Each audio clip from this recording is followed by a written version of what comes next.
Hello, my dear students. Now, example number 2.7.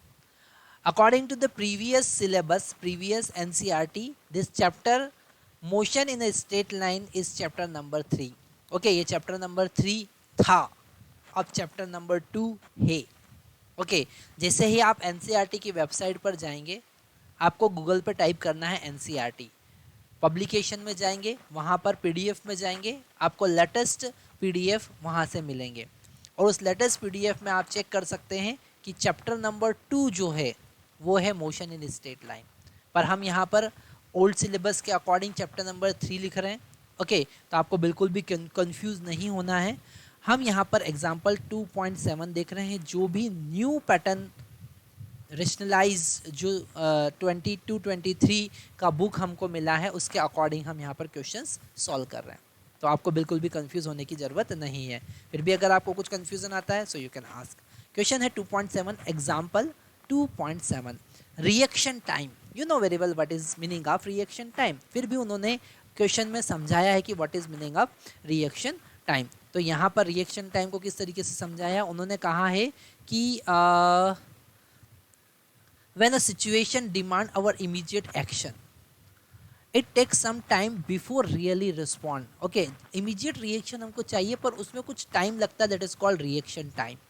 The reaction time is the time of a person take to observe, think and act. उसको चीज़ों को समझना है, फिर observe करके उसके लिए react करना है.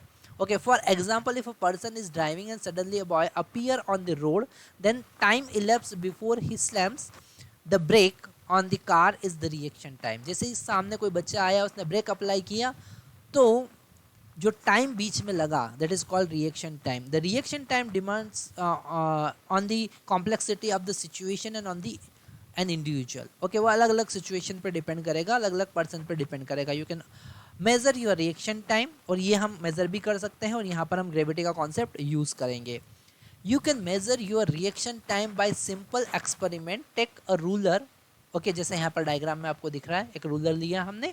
Okay, ask your friend to drop it vertically through the gap between your thumb and 4 finger, दोनों के बीच में हमने, जैसे ये पेन है तो इसको ड्रॉप किया, पकड़ लिया, that is reaction time. Okay, that is reaction time. ऐसे ही रूलर स्केल के साथ में करना है, your thumb and finger, after you catch it, find the distance, कितना डिस्टेंस उसने डाउनवर्ड चला है।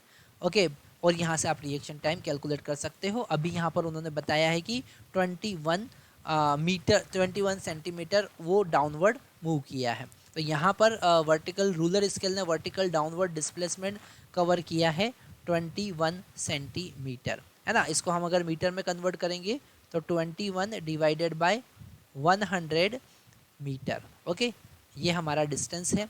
और अगर हम यहाँ पर मोशन का इक्वेशन लगाएंगे, s is equal to u t minus half g t square, है ना। ये इक्वेशन को समझना है, इसीलिए हम रिएक्शन टाइम पढ़ रहे हैं। तो यहाँ पर हमारे पास डिस्प्लेसमेंट वर्टिकली डाउनवर्ड है, मतलब कि 21/100 है, और इनिशियल टाइम वेलोसिटी था 0 माइनस 1/2 जी टी स्क्वेयर।